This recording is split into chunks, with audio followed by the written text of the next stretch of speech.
J'ai grandi à Saint-Tropez. Transac Mer Immobilier a été créé en 1964 par Pierre Médère. Aujourd'hui, Transac Mer est aussi installé à Paris, Megève et la Garde-Freinet.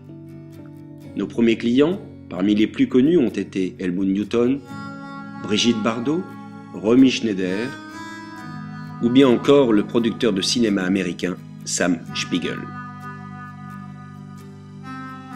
Aujourd'hui, la plupart des acteurs économiques, français et étrangers, ceux du monde du divertissement ou du sport, font aussi appel à nous.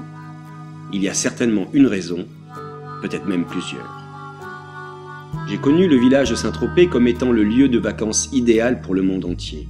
Mélange des genres, mixité sociale et culturelle, hétéro et homo, riches et moins riches. Sampé a parfaitement su nous dépeindre. Enfants, nous jouions auprès des pêcheurs et nous apprenions à nager à la plonge. Nos premiers films ont été vus au cinéma Le Star, situé boulevard Louis Blanc, nos premières folies nocturnes au Papagayo, au Voum Voum ou à l'Aphrodisiaque.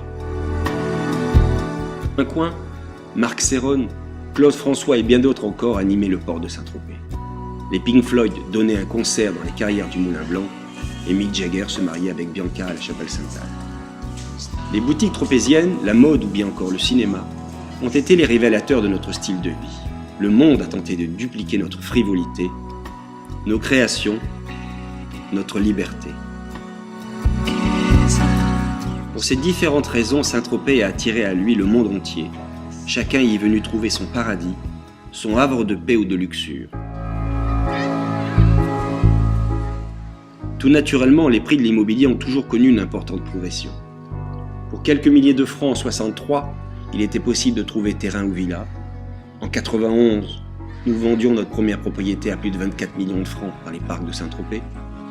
En 1997, nous réalisions une vente record à plus de 50 millions de francs. Puis nous vendions le domaine du golfe de Gassin pour un investissement global de plus de 1 milliard à un groupe d'investisseurs emmené par la banque Lehman Brothers. En 2000, nous passions de francs en euros et les prix s'envolaient encore. 44 millions d'euros, puis tout récemment 55 millions d'euros. La fameuse villa Van Oppel sera passée de 24 millions de francs à 25 millions d'euros en moins de 15 ans. Nous atteindrons bientôt les 90 ou 100 millions d'euros.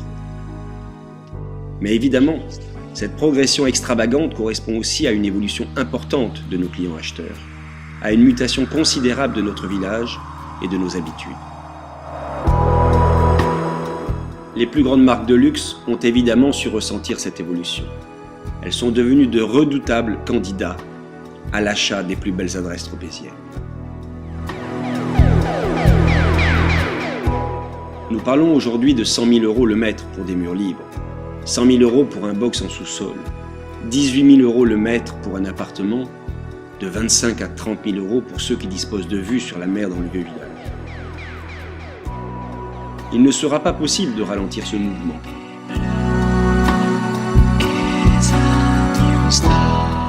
Saint-Tropez présente donc encore un nouveau visage, bien différent de celui pour lequel le monde entier venait dans les années 60, lui-même différent de celui des années 90. Nous connaîtrons encore de profondes mutations dans les années à venir. Nul besoin de stigmatiser les nouveaux riches, nul besoin de diaboliser les grandes marques. Ils ou elles n'achètent que ce qui est à vendre. Ensemble, nous protégeons notre patrimoine. Nous préservons notre avenir et celui de nos enfants. Aux élus de maîtriser l'aménagement de nos territoires, aux acteurs économiques de prouver à nos visiteurs que nous connaissons la valeur des choses, que nous chérissons le travail bien fait et que la qualité d'accueil ici n'est pas qu'une formule publicitaire. Car elle fait partie de l'ADN de nos habitants et de notre petit port de pêche. Adusque Fidelis.